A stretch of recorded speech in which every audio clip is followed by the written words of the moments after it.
selamat datang kembali di podcast Strategi Algoritma. Saya Wildan Adi Permana, host kesayangan Anda. Dia pemandu perjalanan kita mempelajari dunia logika dan komputasi yang seru. Hari ini kita akan membahas salah satu teknik pemecahan masalah yang paling elegan dan sering dijumpai dalam ilmu komputer, algoritma backtracking, sebuah strategi cerdas untuk menemukan solusi dengan cara mundur saat menemui jalan buntu. Dan tak lengkap rasanya tanpa ahlinya. Sudah hadir bersama kita Fadlil Nur Rahman, seorang narasumber. Halo Fadlil Nur Rahman. Halo Wildan. Terima kasih sudah bersedia berbagi ilmu. Baik.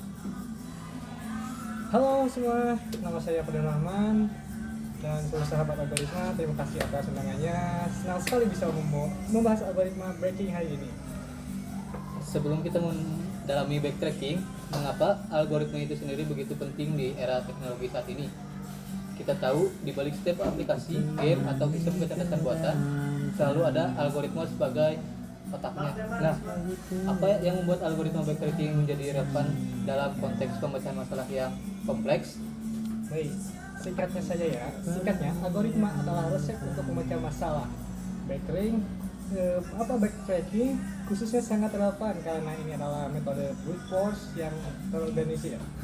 Dia digunakan untuk masalah yang melibatkan pencarian, solusi, dan banyak kemungkinan seperti puzzle, sudoku, masalah end queens, atau pencarian rute terpendek. Bisa dijelaskan lebih umum, tapi apa itu algoritma backtracking itu? Baik. Backtracking adalah teknik restriktif untuk mencari solusi dengan membangun secara bertahap.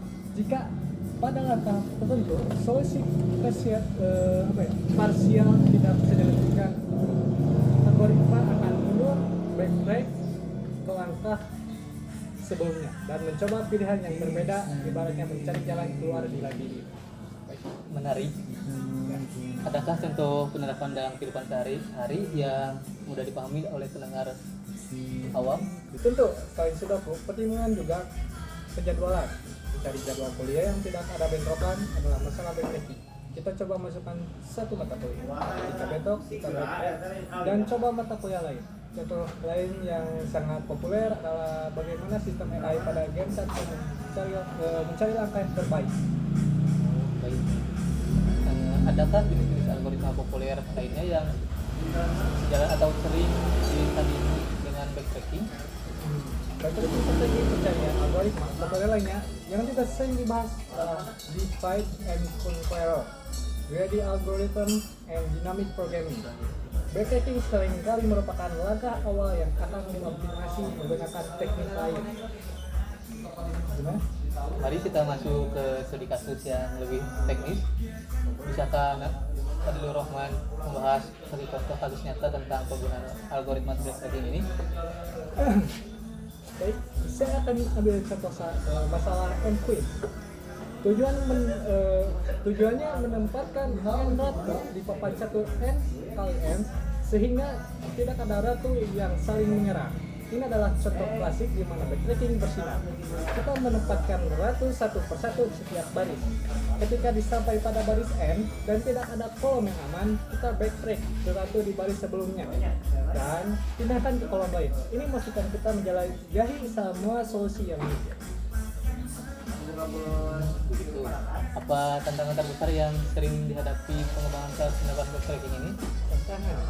Tentu saja sih banyak sih. Tantangan utamanya adalah kompleksitas waktu. Backtracking secara inherent menjelajahi banyak kemungkinan jika pohon pencarian terlalu besar. Untuk komputasi bisa sangat lama. Solusinya adalah menggunakan teknik pruning atau pemotongan yang cerdas. Kita harus menetapkan kondisi batas secepat mungkin agar algoritma tidak perlu menjelajahi cabang yang jelas-jelas tidak menghasilkan solusi. Itu solusi yang sangat penting ya. Lalu adakah tips praktis untuk pengembangan atau pelajar yang ingin mendalami backtracking? Tips saya satu, kuasai rekursi. Backtracking adalah rekursi. 2. Visualisasikan pola keadaan. Pahami kapan harus memilih atau choose apa menjelajahi, explore. Dan kapan mundur, uncos atau backtrack. 3. Mulai dari masalah klasik seperti sudoku atau permutasi. Luar biasa. Jadi algoritma backtracking adalah teknik cerdas untuk memecahkan masalah pencarian dengan cara mundur dan mencoba jalur baru. Saat menemui jalan buntu, kunci penerapannya adalah pruning yang efektif dan penguasaan rekursi. Jadi terima kasih banyak atas Pak Dili Rahman atas wawasan yang mencerahkan tentang backtracking. Sahabat algoritma, jangan lupa ikuti kami di channel YouTube kami untuk episode mendatang. Sampai jumpa di episode berikutnya.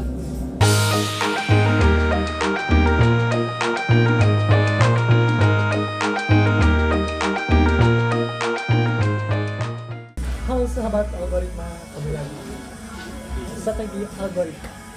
Saya Peduli Rahman di sini sebagai host, dan hari ini kita akan membahas teknik optimasi pencarian yang kuat, yaitu algoritma Branch and Bond. Ini adalah strategi cerdas yang sering digunakan untuk memecahkan masalah optimasi yang rumit, di mana kita tidak hanya mencari solusi, tapi mencari solusi terbaik. Sudah hadir bersama kita yaitu Holly, seorang mahasiswa informatika. Selamat datang Holly. Ya, terima kasih Bang Fadli ya. Terima kasih. Halo, salam kenal semuanya. Halo. Halo. Di era teknologi, mengapa algoritma seperti Branch and Bound sangat penting? Algoritma ini menjadikan solusi optimal, latar belakang yang membuat tema ini relevan, dan mencari solusi terbaik di ruang kemungkinan yang masih. Jadi itu algoritma Branch and Bound sangat relevan untuk masalah optimasi, di mana kita punya banyak variabel seperti logistik, terus supply chain atau penjadwalan. Kita perlu mencari solusi terbaik di antara miliaran kemungkinan. Secara umum, apa itu algoritma Branch and Bound? Jadi Branch and Bound itu mirip dengan backtracking ya, tadi yang sudah dijelaskan oleh Fadlil ya. Tapi ditambahkan strategi bonding atau pembatasan. Kita memecah masalah menjadi submasalah atau branching dan menggunakan batas, misalnya batas biaya terendah yang mungkin untuk memotong cabang yang tidak mungkin memberikan hasil optimal atau bonding. Adakah contoh penerapan dalam kehidupan sehari-hari? Ya, ada contohnya adalah pengiriman logistik ya. Jadi yang itu mencari rute yang paling efisien atau biaya terendah di antara banyak titik. Setiap rute adalah cabang. Dan kita menggunakan estimasi biaya bahan bakar atau batas untuk memotong rute yang jelas mahal sebelum diselesaikan. Oh, begitu ya. Dan bagaimana Branch and Bound dibandingkan dengan jenis-jenis algoritma populer lainnya? Yaitu Branch and Bound sering digunakan saat greedy, tidak memberi solusi optimal, dan dynamic programming terlalu lambat atau tidak bisa diterapkan karena masalah tidak dapat dibaca secara linear. Oh, begitu. Mari kita masukkan ke studi kasus. Contoh penggunaan Branch and Bound dalam pemecahan masalah kompleks. Gimana tuh, Pak Ali? Jadi saya akan mengambil contoh ya. Contohnya itu Traveling Salesperson Problem atau disingkat TSP. Tujuannya menemukan rute terpendek yang mengunjungi setiap kota sekali. Branch and Bound membangun rute atau branching dan menggunakan batas bawah biaya rute. Jika biaya parsial melebihi batas, solusi terbaik yang sudah ditemukan, kita langsung memotong cabang itu. Ini memastikan kita menemukan solusi optimal dengan cepat. Oh, begitu ya? Ya. Baik, apakah tantangan yang dihadapi saat merancang dan mengimplementasikan Branch and Bound? Sebenarnya itu ada tantangan besarnya adalah menemukan fungsi bonding yang efektif. Batas yang terlalu longgar tidak akan memotong banyak cabang, dan batas yang terlalu ketat bisa menghilangkan solusi optimal. Solusinya adalah merancang batas bawah yang ketat, namun cepat itu seringkali menggunakan relaksasi masalah. Oh, begitu. Baiklah. Adakah tips praktis untuk pengembangan atau pelajar yang ingin memperdalam Branch and Bound? Jadi tips dari saya ya, yaitu pahami betul perbedaan antara bonding dan backtracking. Fokus pada bagaimana membangun fungsi batas bawah atau lower bound yang efisien. Ini adalah kunci performa, mulai dengan masalah optimasi sederhana seperti knapsack and assessment problem. Luar biasa. Balance and Bound adalah algoritma optimasi kuat yang menggunakan batas untuk memangkas pohon pencarian memastikan kita menemukan solusi terbaik tanpa memeriksa semua kemungkinan. Baik, terima kasih banyak Bang Holik. Sahabat Holik juga jangan lupa ikuti kami di platform YouTube kami yaitu Si Cerdas. Untuk episode tentang sampai jumpa lagi esok pagi. Dadah sahabat algoritma.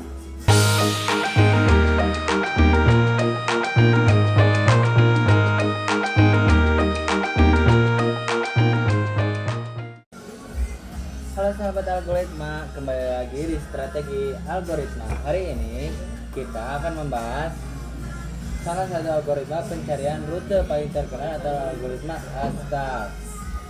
Algoritma ini sering disebut the best first search karena menggabungkan kecerdasan dan efisiensi. Sudah hadir teman saya yaitu Wildan, seorang mahasiswa yang akan membedah algoritma ASTAR. Selamat datang Wildan. Ya, terima kasih Muhammad Torik Luda. ASTAR adalah topik yang menarik. Ya. Jadi yang pertama itu mengapa ASTAR begitu relevan dalam dunia teknologi saat ini? Setiap aplikasi peta, sistem navigasi atau game yang mencari rute terpendek pasti mengandalkan algoritma cerdas. Apa yang membuat ASTAR menonjol dibandingkan algoritma pencarian lainnya? Oh baik, ASTAR adalah jantung dari pencarian jalur optimal yang menggabungkan keunggulan dari Dijkstra, biasa jalur sebenarnya, dengan keunggulan heuristik estimasi jarak ke tujuan. Ini membuatnya cepat dan optimal. Oh baik. Bisakah Idan menjelaskan secara umum tentang algoritma ASTAR? Oh iya baik, algoritma ASTAR mencari jalur biaya terendah dari node awal ke tujuan. Kuncinya adalah menggunakan fungsi evaluasi Fn sama dengan Gn tambah Hn kali Gn adalah biaya sebenarnya dari awal ke node saat ini, dan Hn adalah fungsi heuristik yaitu estimasi biaya dari node saat ini ke tujuan. Bagaimana contoh penerapannya dalam kehidupan sehari-hari? Contoh paling jelas adalah aplikasi peta digital. Ketika Anda meminta rute dari A ke B, ASTAR digunakan untuk menemukan rute tercepat atau terpendek. Dalam video game, ASTAR digunakan agar karakter AI dapat menavigasi lingkungan yang kompleks. Oh oke. Apa jenis-jenis algoritma populer lainnya yang sejalan dengan ASTAR? ASTAR sering dibandingkan dengan algoritma Dijkstra yang merupakan dasar dari G kali N dan best first search yang bergabung sepenuhnya pada heuristik Hn. ASTAR mengambil yang terbaik dari keduanya.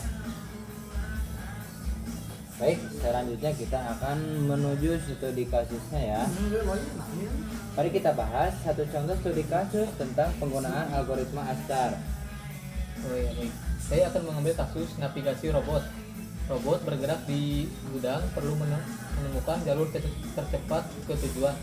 Setiap langkah atau edge memiliki biaya, misalnya jarak.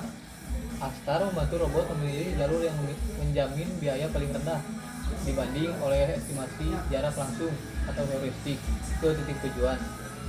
Oke. Untuk tantangannya, apa tantangan yang dihadapi saat merancang dan mengimplementasikan algoritma ASTAR? Tantangan terbesarnya adalah memilih fungsi heuristik atau Hn yang tepat. Heuristik yang buruk bisa membuat algoritma lambat atau tidak optimal. Solusinya adalah memastikan heuristik tersebut admissible atau tidak pernah melebihkan biaya sebenarnya dan konsisten. Jika heuristik terlalu tinggi, ASTAR kehilangan sifat optimalnya. Oke. Bang Idan, adakah tips praktik untuk pengembang atau pelajar yang ingin memperdalam algoritma ASTAR? Untuk tipsnya, saya pahami hubungan antara G, N, dan Hn. Latihan terbaik adalah mengimplementasikan Astar pada peta grid sederhana atau labirin menggunakan jarak Manhattan atau jarak Euclidean sebagai fungsi heuristik tersebut. Baik, teman-teman sudah paham ya. Tadi sudah dijelaskan oleh Kak Wildan. Jadi, algoritma Astar adalah algoritma pencarian optimal yang cerdas karena ia menyeimbangkan antara biaya sebenarnya yang telah dikeluarkan atau G dan estimasi biaya menuju tujuan atau H. Terima kasih Wildan. Jangan lupa follow dan subscribe podcast kami di YouTube. Sampai jumpa. Sampai bertemu lagi ya teman-teman. Ya.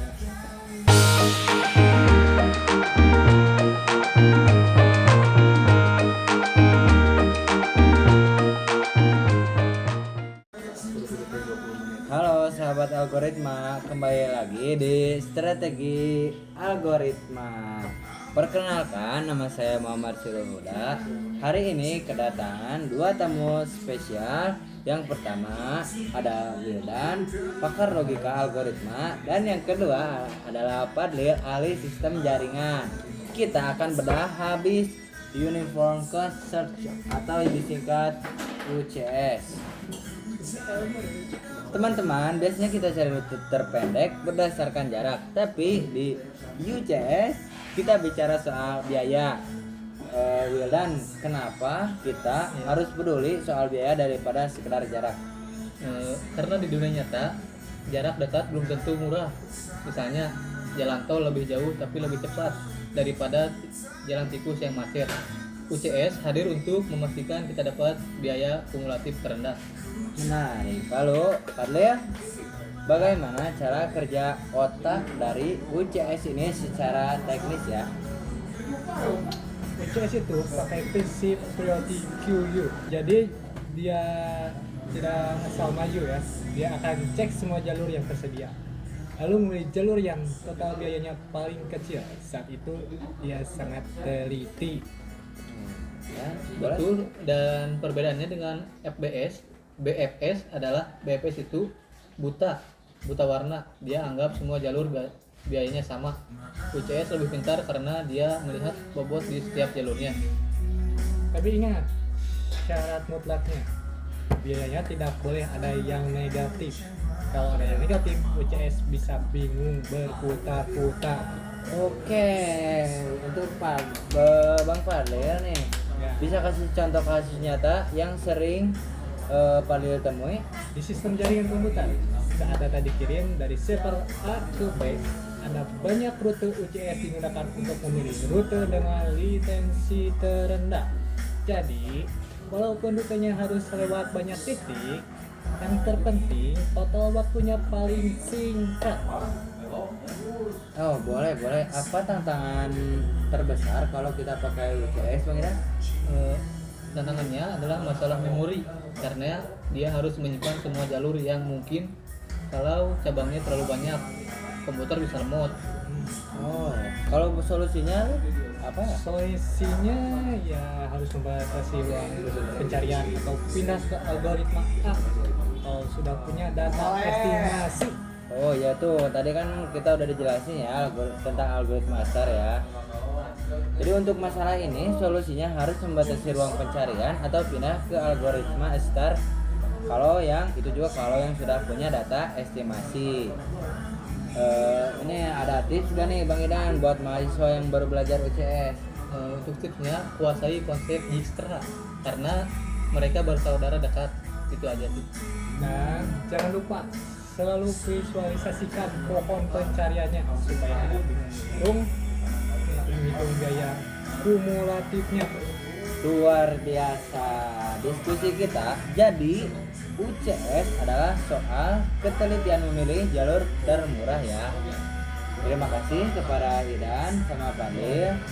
Sampai jumpa di episode berikutnya. Salam algoritma.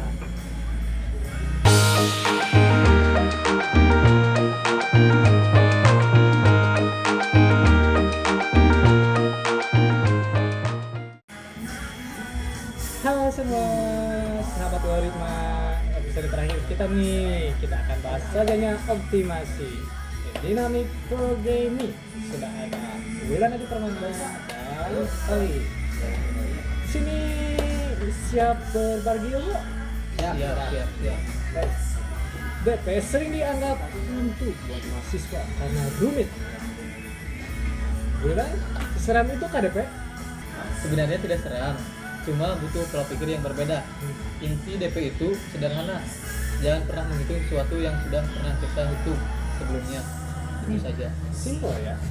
Tapi implementasinya gimana ya, Olik? Sebagai developer, gimana Anda pakai prinsip itu?